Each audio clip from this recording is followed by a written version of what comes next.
To the one I hurt. I know it has been a while since we last properly spoke, and with the way I left things, you might still be feeling confused, hurt, and unsure of what was real and what wasn't. I didn't give you closure. I didn't give you honesty. I didn't give you the respect of a proper goodbye. I just walked away and left you to somehow make sense of it all on your own. I'm truly sorry for that. I've had a lot of time to think about you, about us, about the patterns I kept repeating, about the ways I hurt you. So I want to finally start by admitting and owning my dismissive behavior. Whenever things got emotional, I shut down. When you wanted to talk about where we were going, I changed the subject. When you cried, I went quiet or even just diminished your feelings. When you needed reassurance, I became distant. Instead of being there for you, I just pulled away. Instead of trying to understand, I minimized. I made you feel like your feelings were too much, when really I was actually just scared and reacted emotionally myself. I also abandoned you in ways that still make me feel ashamed. There were nights you needed me, and I said I was too tired. Times you asked me to come over, and I suddenly had so much work. Moments when you were struggling, and I chose distraction over showing up. I didn't always leave physically, but emotionally, I was checked out. I left you alone in our relationship. My emotional distance was also a constant. Even though I claimed everything was fine, you tried to get close to me. You asked about my fears, my past, my inner world, and I kept it surface level. Jokes, small talk, deflection. I never really let you in. No, actually, there was a moment I did let you in, but it frightened me so much. Afterwards, I kept my walls up so high that even I couldn't see over them. That distance probably made you feel lonely even when we were lying next to each other. I know I also sent you mixed messages. One week I was planning trips with you, talking about us, holding you close, and the next I was barely texting back, taking days, sometimes even weeks to respond. I acted irritated when you asked if something was wrong.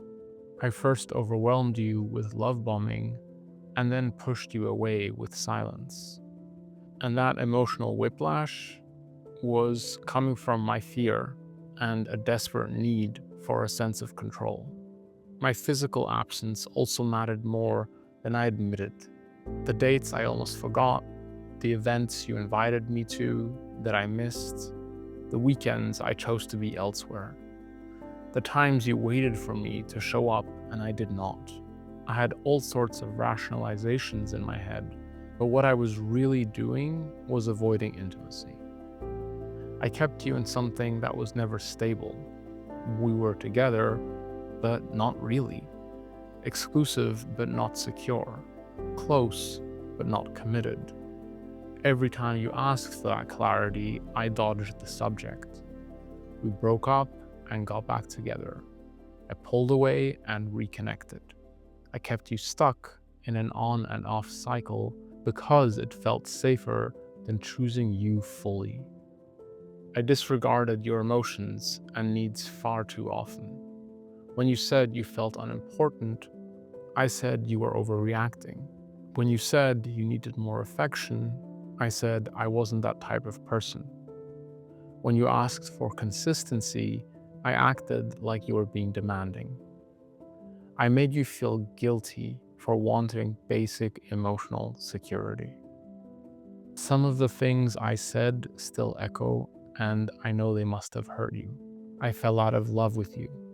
I don't feel the same way you do. I need space. I can't give you what you want. At the time, I said them like facts, as though they were clear and final. But I think it is clearer that they were simply manifestations of my fear. When I said I fell out of love with you, What I really meant was, I'm terrified of how close we're getting. When I said, I don't feel the way you do, I meant I'm scared of matching your vulnerability.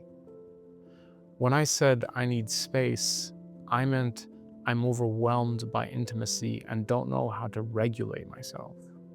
And when I said I can't give you what you want, I meant I'm afraid of commitment, responsibility, and being truly seen. Instead of admitting all of that, though, I framed it like something was wrong with us, wrong with you. I also needed control, even when it didn't look like control.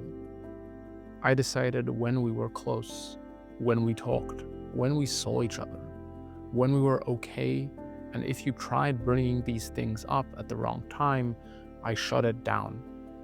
If you wanted reassurance when I wasn't ready, I withdrew. I controlled the emotional temperature by pulling away whenever it got too hot for me. And I took you for granted. You were patient. You were loyal. You tried to understand me. You stayed even when it was hard, and I acted like that was guaranteed. I stopped putting in effort. I stopped planning.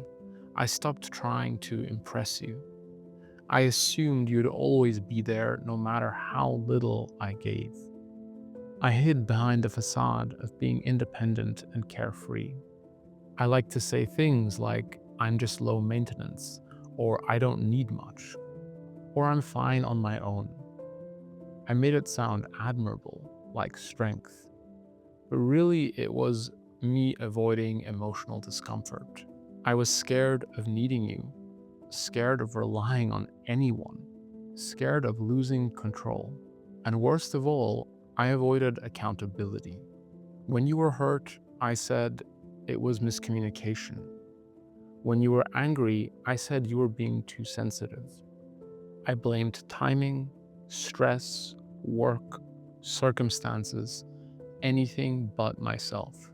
I rarely, if ever, said, you're right, I hurt you and I'm sorry. And even if I had, my behavior did not always change. So this is me trying to do what I didn't do then, taking accountability. You didn't imagine the inconsistency. You did not misread the distance. You were not asking for too much. You weren't too emotional. You weren't needy. You were responding normally to someone who was emotionally unavailable.